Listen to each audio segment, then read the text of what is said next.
सब मिला के 20 से 25,000 तक खर्च होगा। अपनी सेहत और अपने बच्चे की सेहत के लिए ये करना बहुत जरूरी है। क्या करूं, कैसे बताऊं मानव को इसके बारे में? तुमसे बढ़कर मेरी जिंदगी में और कोई नहीं है, और हमारा जो बच्चा आ रहा है मेरे लिए बहुत मायने रखता है। ये लो, जूस पी लो।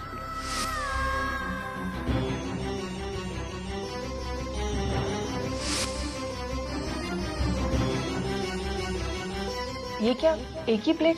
मुझे बहुत जोर की भूख लगी थी ना, इसलिए मैं उधर ही खा के आया। आपके पास पैसे नहीं थे? मैं जानती हूँ कि मेरी जरूरत को पूरे करने की खातिर वो कुछ भी कर जाएंगे। कभी नहीं बताएंगे कि खुद पर क्या गुजर रही। बस मेरी खुशी के लिए, मेरी तकलीफ दूर करने के लिए लड़ते रहेंगे। मैं इतनी स्वार्थी नहीं बन सकती। जानबूझकर मैं उन्हें इतनी मुश्किल, इतना दर्द नहीं दे सकती। कुछ दिन रुक जाती, जैसे ही हमारे हालात में थोड़ी सुधार आ जाएगी मैं उन्हें सब बता दूंगी।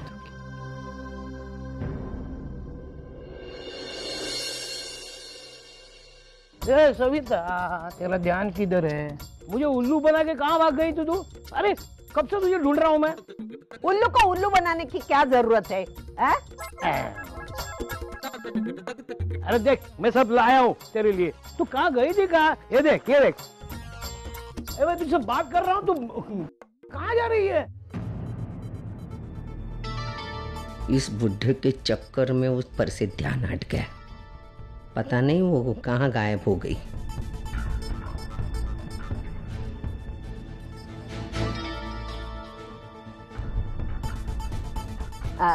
भाई साहब जी, अपने यहाँ से एक औरत को जाते हुए देखा? हाँ वहाँ पर है? वो नहीं। अरे आपने पूछा किसी औरत को देखा तो मैंने बता दिया, वो भी तो औरत है। अब मुझे क्या पता आप किसे ढूंढ रही हैं। वो देखिए, एक औरत वहाँ पर भी जा रही है। ए चुप है, हर औरत की तरफ देखता है नजर उठा के, मवाली कहीं का। चल अपनी गाड़ी पहुंच। पूछा क्या, जवाब क्या देता है? उल्टा सुल्टा मार खाएगा मवाली। कमाल की औरत है।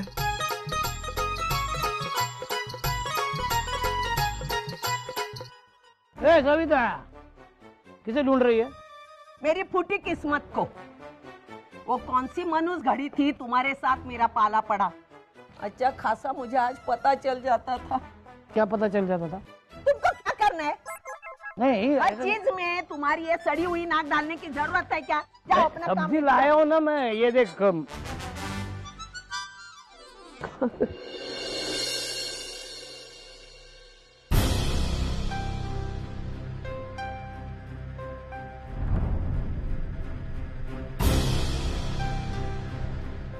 मंजू, रुचि पुन्नी को स्कूल छोड़ा है? हाँ विनोद, छोड़े उन दोनों को। लेकिन मुझे नहीं लगता कि अब वो दोनों ज्यादा दिन तक उस स्कूल में पढ़ पाएंगे। क्यों? क्यों क्या विनोद? तुम्हें तो पता है ना कि हमने उनकी स्कूल फी नहीं जमा की थी। अरे प्रिंसिपल ने कितना मच किया मेरे साथ। पता नहीं, जैसे तैसे उसे समझाया, स्कूल फी का जुगाड़ करके फीस जमा की।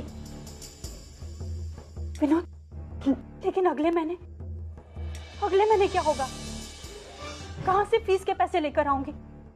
विनोद, तुम तो जानते हो कि मेरी सैलरी कितनी है, उसी में घर का खर्चा चलता है। अब तो सोसाइटी के पैसे भी मुझे उसी में से जमा करने पड़ते हैं। तो फिर बच्चों की फीस कहां से लाऊं मैं? मंजू, मैं सब समझ रहा हूँ, लेकिन मैं करूं तो क्या करूं? तुम अच्छी तरह से जानती हो कि कितनी कोशिश कर रहा हूं मैं। इतनी सारी जगह हाथ पांव मारे, लेकिन सब जगह नाकामयाबी। अगर बाबा इस घर को गिरवी रखने के लिए तैयार हो जाते तो सारी प्रॉब्लम सॉल्व हो जाती, लेकिन वो है कि वो भी अड़े पड़े हैं। मेरे तो समझ में नहीं आ रहा है कि बाबा ऐसा बर्ताव क्यों कर रहे हैं। विनोद, वो तो चाहेंगे कि हम उनके मामले में इंटरफेयर ना करें, लेकिन तुम्हें तो अपने बेटे होने का हक जताना पड़ेगा ना।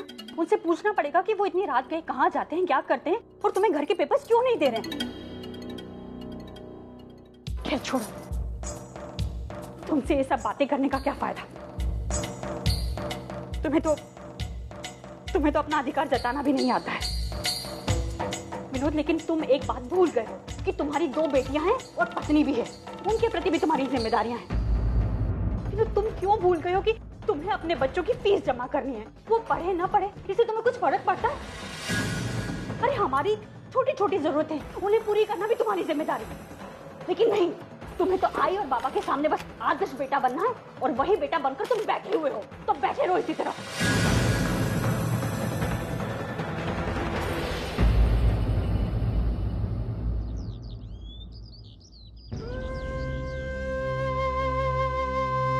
अर्चना, कहाँ गई थी? कब से इंतजार कर रहा हूँ मैं तुम्हारा।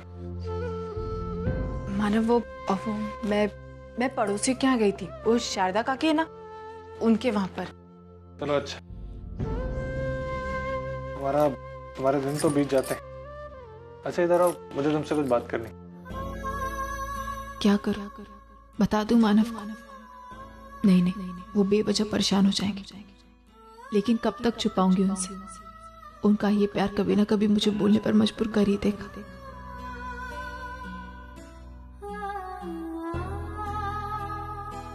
और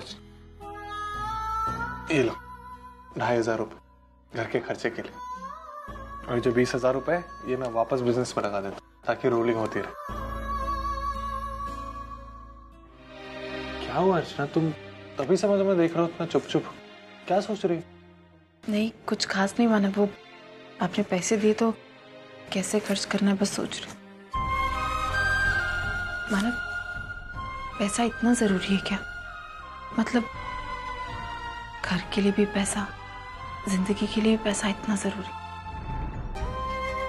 इतना क्यों जरूरी है पैसा? जरूरी तो है क्योंकि हमारी जिंदगी की छोटी छोटी जरूरत पैसों से ही पूरी होती, और एक तरह से देखा जाए तो अच्छा भी। पैसे नहीं होते तो लोग मेहनत क्यों करते? ऐसे ही आलसपन, ऐसे ही घर पे पड़े रहते। पापा की अच्छी माँ है, तो देखो ना छोटी छोटी जरूरत जिंदगी की, जैसे कि इलाज, पढ़ाई, ये सब के लिए पैसों की जरूरत होती है।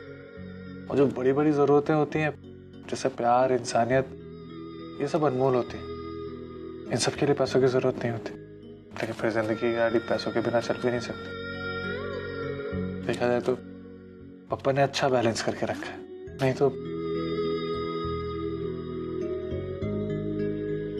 अर्चना, अरे मैं तुमसे बात कर रहा हूँ, तुम क्या हुआ? अर्चना तुम क्या सोच रही? बस ऐसे ही मानव। अर्चना तुम मुझसे कुछ छुपा रही हो? नहीं मानव, मैं आपसे कुछ नहीं छुपा रही। तो क्या सोच रही हो बताओ? मैं यही सोच रही हूँ कि आप इन्हीं पैसों को कमाने के लिए कितनी मेहनत करते हैं। उसी के लिए मन में ऐसे ख्याल आ रहे थे। मतलब ख्याल तो, और खास करके पैसे के लिए। मैं हूं ना पैसों के बारे में सोचने के लिए। इतना पैसा कमाऊंगा कि तुम्हारी हर जरूरतें पूरी करूंगा। चलो तुम आराम करो, मैं ये पैसे लेके ऑर्डर देके आता हूं।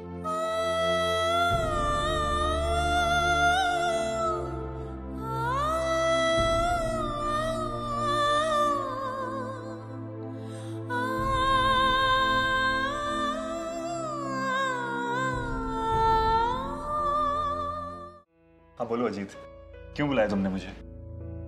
विनोद, बात यह है कि गारमेंट के होलसेल सप्लाई का एक नया बिजनेस शुरू कर रहा हूँ, और इस बिजनेस में मुझे तुम्हारी मदद चाहिए। मदद? हाँ विनोद, बात ऐसी है कि ये बिजनेस नया है, हेलो ना, और मैं भी इसमें नया हूँ, तो मुझे एक ऐसा आदमी चाहिए जो भरोसे का हो और मेरे इस काम में मेरा हाथ भी बटा सके। अजीत, सबसे पहले तो तुम्हारे नए बिजनेस के लिए तुम्हें कांग्रेट्स। पर मेरी एक बात समझ में नहीं आई कि अचानक तुम इस गारमेंट्स के धंधे में। हाँ, मेरा एक दोस्त है, उसकी टेक्सटाइल फैक्ट्री है। इनफैक्ट उसी ने मुझे इस बिजनेस की आइडिया दी है। एक्चुअली दुकान डालने के लिए मुझे इनिशियल इन्वेस्टमेंट करनी पड़ी, लेकिन शुरू का जो माल है वो उसने मुझे हमारे रिलेशन पे दिया है। और सबसे अच्छी बात यह है कि मुझे 2-4 ऑर्डर्स मिल भी गए हैं। अब ये सब अकेले हैंडल करना मुझसे नहीं हो रहा है, तो मुझे। अजीत, अकेले क्यों? मानव भी तो है ना तुम्हारे साथ।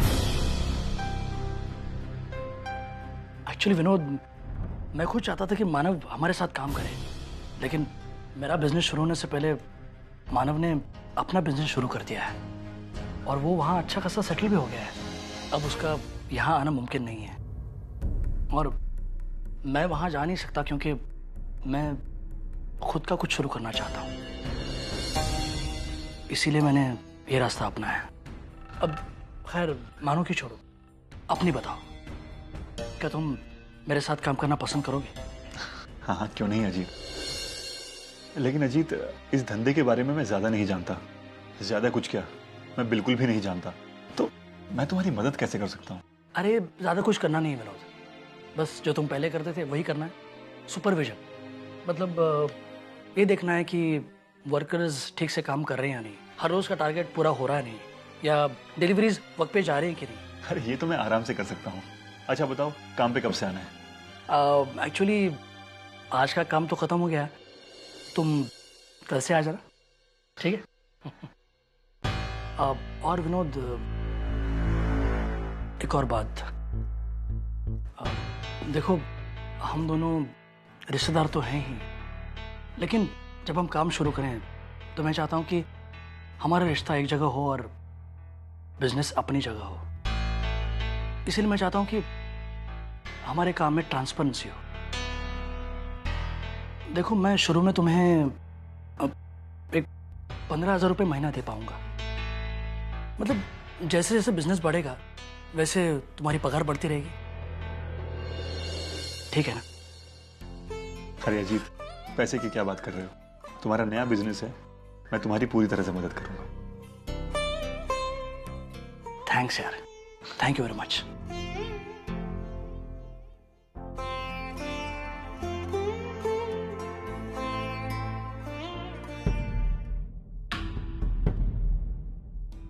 डॉक्टर, लेकिन जो डाइट प्लान आप मुझे दे रही हैं वो बहुत महंगा होगा, मतलब उसमें बहुत सारे पैसे लगेंगे ना? सब मिला के 20 से 25 हजार तक खर्च होगा। अपनी सेहत और अपने बच्चे की सेहत के लिए ये करना बहुत जरूरी है। उस नालायक को जरा सी भी अक्ल नहीं है और डॉक्टर के पास जाना ही था तो मानव को साथ नहीं ले जा सकती थी। अब इतनी सारी बातें बताई है उन्होंने, मानव को भी तो पता होना चाहिए। पता नहीं उसने सारी बातें बताई है या नहीं। अरे छोड़ ना सविता, वो कुछ बताई या नहीं, तेरी बला से तुझे क्या फर्क पड़ता है? फर्क तो नहीं पड़ता, लेकिन ये मुझे क्या हो रहा है?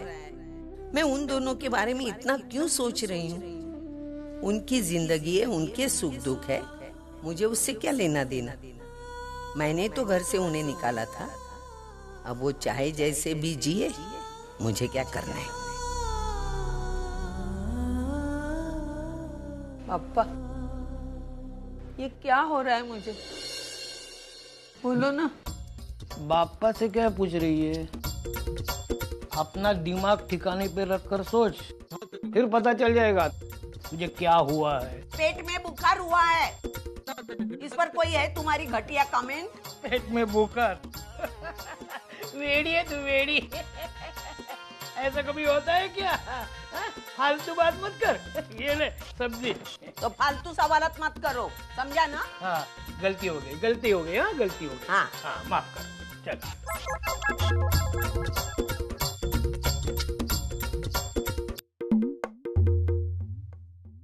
अरे रहने दो ना, क्यों इतनी तकलीफ उठा रहे हो? रहने दो, मैं करूँ। हाँ? आप मत तकलीफ उठाना, अभी अच्छा लगता है ना? वो मानव का पता चल गया? हाँ, चल गया? तो बताओ ना, कहाँ रहता है वो? क्यों बताऊं? तुझे उससे क्या लेना देना? मुझे कोई लेना देना नहीं है। अगर होता तो मैं उसे घर से क्यों निकालती थी? नहीं बताना है तो मत बताओ, मैं खुद ही जाकर ढूंढ लूंगी पता। तुम्हारे भरोसे बैठी रहूंगी ना, मानव का पता लगाने का एक मौका चला गया। कैसा मौका? कौन सा मौका? अभी मुंह उठा कर क्यों पूछ रहे हो? नहीं बताना है ना, मत बताओ ना, मैं खुद ढूंढ लूंगी। जब तक तुम नहीं पूछोगे मैं भी नहीं बताऊंगी। मत बता हिटलर की माँ, मत बता। हाँ। अपनी सीक्रेट्स अपने पास ही रख, मुझे जानने की कोई जरूरत नहीं है। लेकिन ये की याद रख, मैं भी तुझे कुछ नहीं बताऊंगा। हाँ। अरे जा जा, मत बता। तुझे क्या लगता है तूने नहीं बताया तो क्या मैं मानव का पता नहीं ढूंढ सकती? अरे जा, मानव का पता तो मैं यूं ही ढूंढ निकालूंगी और फिर तुझे ठेंगा दिखाऊंगी।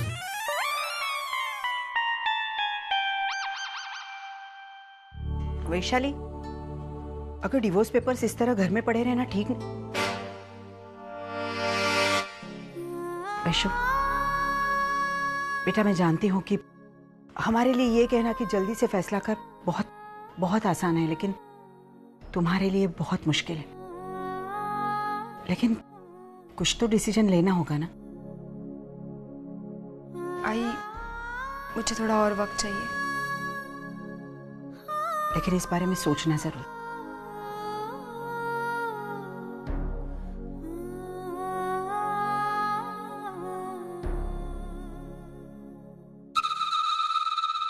वैशु, इसमें सोचने वाली क्या बात है?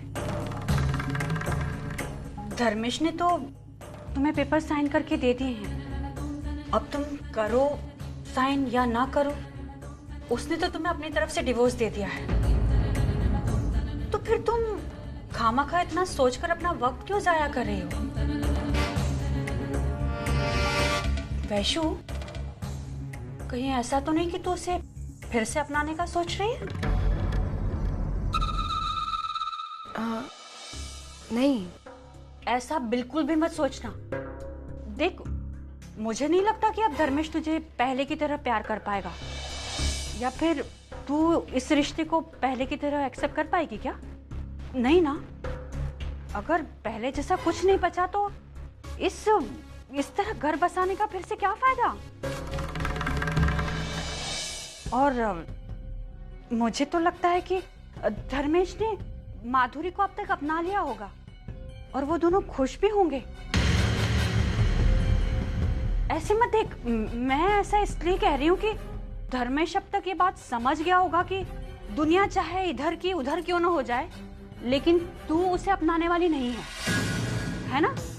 और जब ऐसा ही है तो फिर ये इतना टाइम क्यों वेस्ट कर रही है? साइन कर पेपर्स को और सारे कंफ्यूजन दूर कर। नहीं बहनी, अब मैं जल्दबाजी में कोई भी डिसीजन नहीं लेना चाहती। जो भी डिसीजन लूंगी सोच समझ कर लूंगी। अच्छा वही, मैं वो वर्षुताई का मैसेज आया था, मंदिर जाकर आती हूँ। अब मंदिर जा रही है? ठीक है, तू जल्दी से आ जाना घर। हाँ,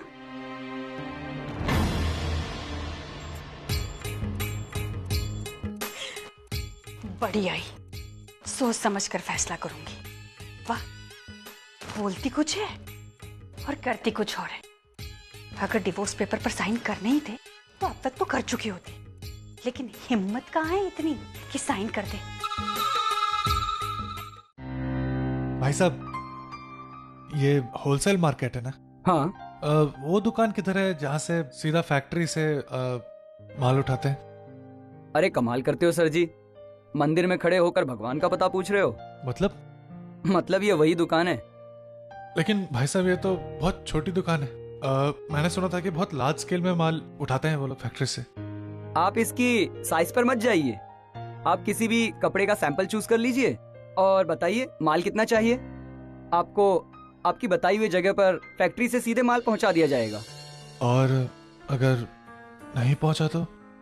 हमारी ईमानदारी का सबसे बड़ा सबूत ये है कि हम सिर्फ ऑर्डर लेते हैं, और ऑर्डर लेते टाइम हम कोई पैसा नहीं लेते। पैसा सामान पहुंचने के बाद ही लेते हैं। लेकिन सारा बिजनेस कैसे करते हैं? मतलब ऐसे तो आपको बहुत लोग धोखा दे देते होंगे। अगर हम बिना एडवांस लिए माल देना जानते हैं तो पैसे वसूल करना भी जानते हैं। आप बस ऑर्डर लिखवाइए। देखिए, मुझे 1000 कुर्तीज चाहिए जिसमें ओम वगैरह प्रिंटेड हो। वो क्लाइंट की स्पेशल डिमांड है। 1-2 सैंपल्स हैं मेरे पास, आप देख लीजिए। आइए मैं आपको माल दिखाता हूँ। चलिए, जा तू 2 चाय लेके आ जा। हाँ लाया। अरे भाई मनीष। अरे कैसे हो तो साहब? कैसे हो? काम कैसे चल रहा है? बहुत बढ़िया चल रहा है साहब। दिन पे दिन काम भी बढ़ रहा है और नाम भी। और जाहिर सी बात है, कस्टमर्स भी आ रहे हैं। और ऐसे ही चलता रहा ना तो एक दिन हमारी दुकान मार्केट की नंबर 1 दुकान बन जाएगी। Good, very good. Thank you साहब। इसी तरह काम करते रहना। हाँ। किसी को शिकायत का मौका मत देना। और सुनो, अगर इस महीने धंधा अच्छा रहा तो मैं तुम सबकी तनख्वाह बढ़ाऊंगा। थैंक यू साहब। ठीक है? अरे कैसर भाई। ठीक है, आप माल भिजवा दीजिए, मैं आपको आपकी सारी पेमेंट उसी समय कर दूंगा। बस एक बात का ध्यान रहे कि क्वालिटी अच्छी होनी चाहिए और बिल्कुल टाइम पे मिले। आप भरोसा रखिए सर, बिल्कुल आपको शिकायत का एक भी मौका नहीं मिलेगा। जी चलिए, मैं निकलता हूँ। ठीक है। ये मंजूषा इस वक्त मुझे क्यों फोन कर रही है? हाँ मंजूषा बहनी, बोलिए। धर्मेश, मैंने तुम्हें बधाई देने के लिए फोन किया है। बधाई? किस बात की? अरे वो वैशु ने ना अभी तक डिवोर्स पेपर पर साइन नहीं किए हैं। इसका तो ये मतलब है कि उसके दिल में अभी भी तुम्हारे लिए थोड़ी बहुत जगह तो है। अब मुझे तो ऐसा लगता है तुम दोनों के बीच पहले जैसे होने के थोड़े बहुत चांसेस हैं। आपको जो भी बात बतानी हो सीधे मुंह और सीधे तरीके से बताइएगा। घुमा फिरा कर आपका ये बात करने का स्टाइल मुझे बिल्कुल पसंद नहीं। खैर, आपको और कुछ बताना है या मैं फोन रखूं? अरे बोलना है, बोलना है। मैंने तुम्हें ये बताने के लिए फोन किया था कि वैशु मंदिर जा रही है। मंदिर? वो मंदिर अकेले जा रही है या कोई और है उसके साथ? अब इस बात से तुम्हें क्या लेना देना कि वो अकेली जा रही है किसी और के साथ जा रही है? आपको बताना है तो बताइए, नहीं तो मैं... अरे नहीं नहीं, बताती हूँ भाई। इतना गुस्सा क्यों कर रहे हो? वैशु वर्षा के साथ मंदिर जा रही है। और देखो धर्मेश, मेरा काम था तुम्हें इन्फॉर्मेशन देना, वो मैंने तुम्हें दे दी। अब इस बात का क्या और कैसे फायदा उठाना है वो तुम्हारी मर्जी। और हाँ, एक बात और, मुझे कोई शौक नहीं है तुम्हें बार बार फोन करने का। फोन रखती हूँ मैं। वैशाली मंदिर आ रही है, इसका मतलब उसे इम्प्रेस करने का एक और मौका मिल रहा है मुझे। इससे पहले कि वो मंदिर पहुंचे मुझे वहां पहुंचना होगा।